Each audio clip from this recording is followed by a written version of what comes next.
The crowds demonstrating in Hungary in recent weeks have numbered many tens of thousands. They are by no means all students of a university the government is threatening to shut down. But they are mostly young and carry two flags: the Hungarian red-white-green tricolor and the European Union flag, with its circle of stars.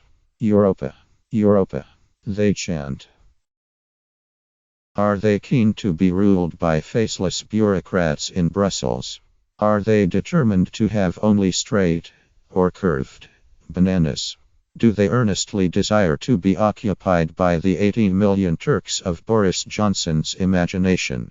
Or Nigel Farag's hordes of Syrian freeloaders? It does not seem likely. It is not impossible, depending on the result of the French election, that soon there will be no Europa to chant about, that it will break up like a shattered jigsaw with the exit of the UK, the free fall of Greece, and the increasing hostility of the so-called Visegrad Group of Hungary, Poland, Slovakia and the Czech Republic, a group of which the Hungarian Prime Minister, Viktor Orbán, is the leading light. Apologists for Orbán's Hungary will tell you it is a perfectly normal country, is constantly being traduced by the liberal left, and undermined by international financiers such as the billionaire philanthropist George Soros. So plutocrats and radicals conspire against defenseless normality. But normality in Hungary, increasingly since Orbán swept to power by a landslide in 2010, means a firm grip on most of the judiciary and on almost all of the media. Receiving a 2/3 parliamentary majority has twice now, though with a smaller share of the vote the second time, enabled him to rewrite the constitution to suit an agenda. Looks to establish Hungary as an illiberal state, with Putin's Russia and Erdogan's Turkey as models. Orbán's political career began in 1989, when as a young man he gave a radical speech at the commemoration service, the dead of the 1956 uprising. He was prime minister between 1998 and 2002, and lost then to what he thought was foul play by his socialist rival, prompting him to go into full patriotic overdrive. Hungary needed a strong national leader, he thought, and he was going to be it. He is there now, and he is going to be all but impossible to shift for a long time. Which is not to say Viktor Orbán is officially a tyrant. He is simply the autocratic savior of his democratic nation, which is quite a different thing. Orbán-style democracy means ensuring favorable electoral conditions, establishing control of advertising space, and filling all important boards and committees with cronies from his Fidesz party so they might control finance and appointments.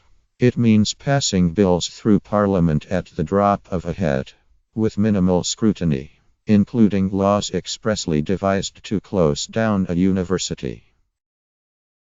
It means keeping refugees behind barbed wire or in cargo containers, and approving a civil militia to patrol borders.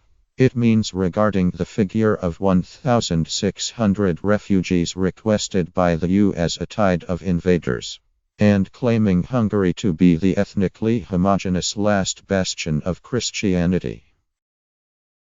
In other words, Orbánism is about control, not only of a divided and enfeebled opposition but of everything awkwardly independent. It's about trying to starve independent TV and radio stations of income. Independence to Orbán is opposition. A small selection of independent organizations may be preserved for show, on condition they remain ineffectual. The Central European University, CEU, has done nothing in the least oppositional, but it is independent minus founded, as it was back in the 1980s, long before Orbán's Fidesz existed, by Soros, who also established the Open Society Foundation. The combination of Soros and independence, it seems, is beyond the pale and can't be tolerated. Soros happens to be Jewish. That, perhaps, doesn't help. Government propaganda reminds Hungarians they were just as much victims of the Germans as the Jews, and that Jews have no special privilege to gripe. A controversial public statue showing the German eagle seizing on a Hungarian angel in 1944 embodies. We can't officially call Orbán's Hungary a police state. Not yet, anyway. The police are not going to knock on your door and take you away without proper legal procedure. But never fear, legal procedures will be devised for the purpose. A new law intended to starve foreign-financed MGOs of funds and targeting the Sioux has just been passed. Brussels has belatedly started an investigation into the legality of the new Hungarian law, but if the EU is to act in a meaningful way, it should do so. It is too late.